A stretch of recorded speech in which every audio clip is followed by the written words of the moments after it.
Premier BG dans la story d'hier matin, on a précisé comme quoi c'était important pour les retailers de développer leur image et leur communication pour ne pas être dépendants de leurs fournisseurs. Pour bien comprendre les Belges, dans la vidéo d'hier, on a parlé des retailers et du fait que les revendeurs ils faisaient une grosse partie de leur business en revendant les produits des grosses marques. Mais le gros problème de ce business-là, c'est que t'es vraiment dépendant au niveau des produits. Si on reprend l'exemple d'hier, quand on parlait de Phil Knight, le créateur de Nike, bah lui il vendait beaucoup de paires de Tiger aux États-Unis, tellement que la marque japonaise elle s'est dit mais ce serait peut-être intéressant de vendre directement aux clients aux États-Unis, tu vois. Faire ça signifiait faire plus de profit, donc gagner plus d'argent sur chaque paire vendue et en plus de ça il sautait à l'intermédiaire. À l'opposé, le business de Phil, lui, il dépendait de Tiger totalement. Donc le jour où ils ont décidé d'arrêter de travailler avec lui, bah il est resté plus rien. Donc pour plus être dépendant d'une autre entreprise, il s'est dit qu'il allait créer ses propres produits.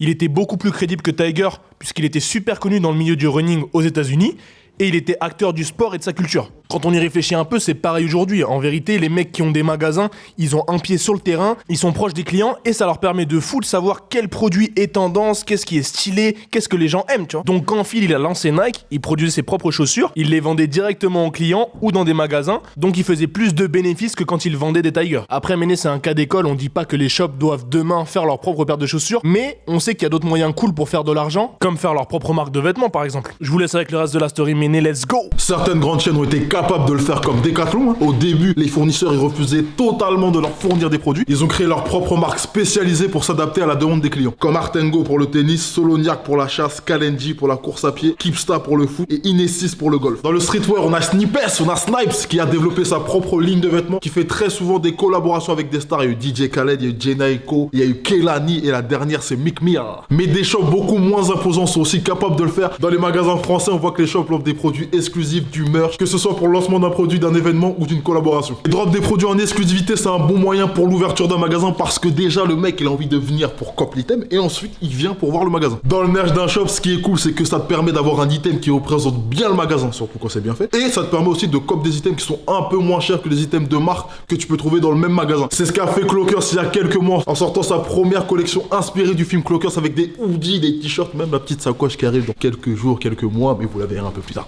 Il y a quelques semaines, Larry Destock a ouvert son deuxième magasin, Larry et la chocolaterie. Il a même drop un deck en collaboration avec Ramzi Adek. Elle était disponible en seulement 40 exemplaires et pour l'avoir, fallait aller directement en magasin. Et en plus de ça, il a même sorti des t-shirts Larry et la chocolaterie qui étaient emballés dans une petite boîte en céréales avec la tête de Larry et ça, c'était très très bien fait. Du coup, on va demander à tous les BG du bureau quel est l'intérêt de lancer un merch pour un magasin. Est-ce que ça peut avoir un effet négatif et quelles sont les dernières pièces de merch que les BG ont kiffé. On est en bleu sang. Likez, partagez, surtout commentez la JTV qu'on puisse interagir avec vous. Bye bye. Je trouve ça grave important que les magasins ils aient une marque à eux. Je pense que les meilleurs pour ça là ces derniers temps c'est Snipes. Ils arrivent même à faire des collaborations avec des séries, avec des artistes, avec un peu tout et je trouve que l'état d'esprit de Snipes il est super cool. Genre de porter leur sap, moi ça me fait plaisir de fou. Ah ouais. Genre je me reconnais grave dans leur délire et du coup je trouve ça important d'avoir leur identité sur des saps parce que je trouve que c'est super cool tu vois. Je pensais qu'en fait ils prenaient des rappeurs pour faire un peu Égérie et Basta. C'est pas vraiment collab mais c'est un peu produit basé sur Mick Mill vraiment genre ils le portent en mode j'ai créé ça machin. Pour moi c'est une petite marque européenne et ils s'associent souvent avec des gros caris, c'est cool. Pas parce que c'est des ricains que c'est mieux mais ils investissent là-dessus vraiment quoi. Ils font pas un truc simple, bête et méchant, c'est cool. Snap c'est pas des petits européens, du coup c'est une grosse marque européenne. Non, quand je te dis c'est des petits européens par rapport aux US par exemple. La plus grosse chaîne européenne JD Sport par rapport aux US, tu prends la plus petite chaîne US c'est du Pipichat tu vois.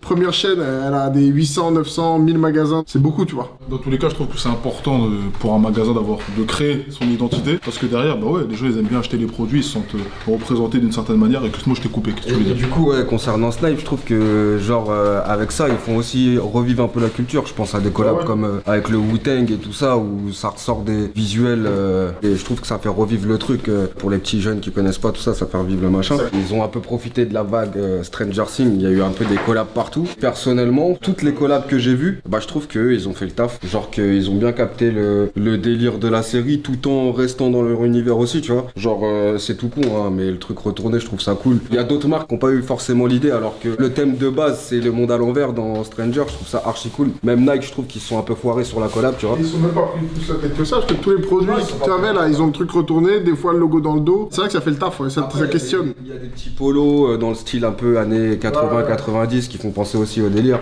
C'est archi simple mais je trouve que c'est archi cool et je trouve qu'ils sont pas foirés. Après concernant les autres shops, Clockers comme le shop de Larry, je trouve que c'est Enfin, il y a une vraie identité derrière, je trouve que vous représentez bien le truc. Genre d'avoir un visuel qui soit à vous, et je trouve que c'est archi cool, tu vois, parce que vous vendez principalement de la marque un peu hype, Suprême, ainsi de suite et tout ça. Et c'est cool d'avoir le petit truc Clockers. Moi perso, je préfère avoir de la sape Clockers que de la sape Suprême par exemple. Donc comme je kiffe le concept et le magasin, je trouve ça cool d'avoir des pièces qui représentent vraiment le shop. Et en plus les pièces sont moins chères. Après je sais que là on parle de merch de magasin, mais le merch c'est vraiment important même pour les concerts. Parce que quand moi je vais à un concert, je kiffe l'artiste. Si avec le projet de l'album il a réussi à créer un merch autour du même univers, ça fait plaisir d'acheter la pièce. Tu vois. Et c'est généralement produit exclusif pendant le concert, dis-moi. Et j'allais dire, ça te fait un bon souvenir. Genre d'acheter la pièce et si elle est cool en plus, c'est encore mieux. Pour les magasins c'est un truc qui aurait dû être fait par tous depuis très longtemps, tu vois, parce que là on a parlé des problèmes comme quoi Nike allait sûrement couper les arrivées aux retailers en 2021, tu vois, mais si derrière le magasin il a réussi à se créer une identité, à créer un concept aussi autour de son shop, c'est parfait. Moi je trouve c'est cool de faire du merch, tu vois, mais il faut quand même que t'aies le service client derrière qui soit cool, tu vois. Snipes, ce qui leur permet de faire du merch qui fonctionne, c'est que derrière ils sont cool et ils font des trucs cool, tu vois. Si toi tes clients tu les accueilles mal et que tu fais du merch à côté, ça va pas se vendre, tu vois. Avant de faire du merch, il faut déjà avoir un vrai service client et vraiment être proche de ses clients de fou, tu vois. Aujourd'hui, genre,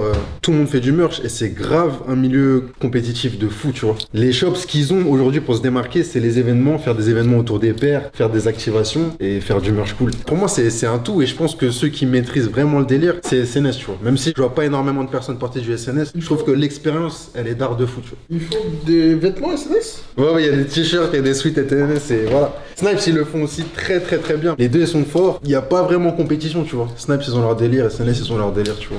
Et je trouve ça cool. Moi, je pose vraiment les shops avant de faire du merch, créer une expérience et arrêter de faire des dingueries comme du backdoor, des trucs comme ça. On revient toujours là-dessus, mais je trouve que c'est quand même ton image que tu véhicules. Et si tu veux que les gens portent tes vêtements et véhiculent bien ton image, bon, fais les choses bien, tu vois. Si t'as un shop avec des valeurs, avec une identité qui est cool, normalement déjà tout ton service client, comme tu l'as dit, il doit suivre. Tout ce que tu fais de manière générale, comment t'accueilles les clients, comment tu gères les raffles, comment tu gères les camps, s'il y avait des camps à l'époque, ça donne une image à la marque. Et tu peux pas essayer de vendre des produits si avant ça, t'as pas fait le taf d'avoir une vraie communauté. En réalité, tous les magasins, ils ont les mêmes produits. L'idée, c'est juste de faire des trucs cool pour que les produits qu'il y a chez tout le monde, les gens ils viennent les chercher chez toi, tu vois. Tous les magasins font les mêmes événements, les cocktails le jeudi soir, entre mecs, du game, tout ça, c'est d'art, mais c'est la même chose tout le temps, tu vois. Et quand les magasins, ils font du merch, ils font des trucs cool, des trucs différents qui sont accessibles aux gens, que ce soit sur internet ou directement dans le shop, bah c'est bien et ça drive du client en magasin, ça permet de partager, tu vois, aussi, entre les vendeurs et les clients, et c'est grave important, tu vois. Nous, c'est un peu pour ça qu'on l'avait fait, ça permet aussi de fédérer vraiment une communauté. À l'époque, Suprême, quand c'était pas trop connu, tu croisais un mec avec du Suprême dans Paname, tu pouvais presque aller le check, tu vois, avant qu'il y ait le magasin à Paris, tu savais que c'est quelqu'un qui était dans ton délire. Les sneakers, à l'époque, c'était ça aussi, tu vois, avant que ce soit vraiment démocratisé, quand tu croisais un mec avec tel paire, tu savais que lui, il était... Tu sais que 90% il capte pas son délire, mais que toi, tu captes son délire, tu vois. Là, le merch, c'est pareil, quand tu croises un mec avec le merch de tel shop en province, et que soit tu l'as aussi, ou tu vois ce que c'est cool, ça permet de renforcer un peu le lien, peut-être ça va devenir ton pote dans ton collège, ou quoi que ce soit, tu vois, c'est 100%. C'est un délire un peu communautaire qui est cool. 100%. Et puis pour ajouter ça, quand t'achètes une paire chez Foot Locker et que tu sors dehors, personne va savoir que ta paire, tu l'as acheté chez Foot Locker, tu vois. En réalité, c'est vrai. Et vu que Foot Locker, bah, leur identité, elle est un peu spéciale aussi avec le délire rayé et tout ça, ils sortent pas de merch, pas à ma connaissance en tout cas, bah eux, ils arrivent pas à se mettre en avant. Ils mettent en avant Nike, en fait, ils font de la pub pour Nike, ils donnent de l'argent à Nike, mais eux, ils arrivent pas à y retrouver une autre rétribution, tu vois. Là où Snipes va vendre des Nike, va vendre des Adidas, ils vont vendre leur merch, ils vont gagner de l'argent avec leur merch, plus d'argent que s'ils revendaient du Nike ou du Adidas, et à côté, bah ça fait leur image, ça fait leur identité, tu vois. Et en plus, ils font la promotion de leur merch comme si c'était notre marque, tu vois. Et du coup, ça passe grave bien. Ils font des pièces de qualité, travaillées, tu vois. Moi, j'aime bien aller chez Clockers. La vérité, c'est que bah, tu vas trouver du merch Clockers. Il y en a pas encore beaucoup, mais je pense que quand la marque sera extrêmement développée, tu auras plein de trucs Clockers et qu'il y aura plein de trucs Suprême et plein de trucs vintage, North Face, trucs tout ça, tu vas pouvoir diguer. Moi, je trouve ça grave cool. Plutôt que d'aller chez Au Carré et de trouver à peu près les mêmes produits qu'en shop, en sachant quand même qu'ils essaient de faire des exclus shop, etc. C'est un peu tentant, hein. Le problème dans le business du resell, c'est de trouver les produits. Et quand tu fais le merch, c'est un problème que tu règles, c'est que c'est toi qui te fournis tes produits. Donc là, par exemple, à Au Carré, il a créé des produits de son point de vue exclusifs, qui vend que dans son shop ou que sur son site internet. Donc il a créé une exclusivité, mais qui gère. C'est-à-dire que si lui, il veut s'imprimer 1000 t-shirts de tel produit, il peut le faire. Du coup, c'est un peu, je t'avoue que c'est un peu tentant d'avoir des fois que tes produits. Si t'arrives à faire vivre ton business comme ça, là pour le coup, on en revient à ce qu'on disait tout à l'heure, tu es dépendant de personne. C'est que toi, si tu imprimes, si tu fais des produits, tu fais des produits. Mais à Au Carré, pour moi, c'est plus du merch, c'est une marque à part entière. Ouais, non, bien sûr, mais moi je pense. C'est parti Bah, plus ça de part t-shirts. ça part d'un Ça merch. part de ça, mais maintenant ça a une Non, bien identité sûr. globale qui vit tout seul. Fort. Bah, de toute façon, je pense que c'est c'est le but de Snipes et de Clocker, c'est d'avoir une identité propre et de faire une marque plus que du merch, tu vois. On appelle ça du merch de manière assez grossière, mais en réalité, faut pas juste faire du merch imprimé Gildan, tu vois. Faut faire des vraies pièces et des vraies collections, comme Snipes le fait très très bien et ils doivent bombarder, tu vois. Porter du Snipes, c'est cool parce que c'est une vraie marque et c'est pas juste du merch d'un shop random. La dernière pièce de merch que j'ai bien kiffé, c'est ce qu'a fait Larry avec la boîte de céréales et à l'intérieur il y avait un t-shirt. Le packaging était très stylé. Ah, je vais dire Snippes, hein. Tout l'ensemble. Snippes. J'aime beaucoup ce que fait BSTN aussi. Genre, ils ont créé un petit logo avec écrit BSTN, ils ont fait des ensembles, des t-shirts. Ça coûte, tu vois, c'est pas trop cher. Deux bêtes d'ensemble là, j'ai vu là tout à l'heure sur le site, donc qui sont très très cool et qui font vraiment pas merch. Bra ok Méné, voilà la vie du bureau autour du merch. Du coup c'est cool pour un magasin de créer du merch parce que ça lui permet d'avoir une identité et de proposer des produits différents et moins chers par rapport aux marques auxquelles il vend. Ça lui permet de ne pas dépendre des marques en proposant d'autres produits. Donc Méné, dites-nous vous dans les commentaires ce que vous pensez autour de ce sujet. Dites-nous quelles sont les dernières pièces de merch de magasin que vous avez kiffé. On est en bleu sans passer une bonne journée. Commentez, likez, partagez.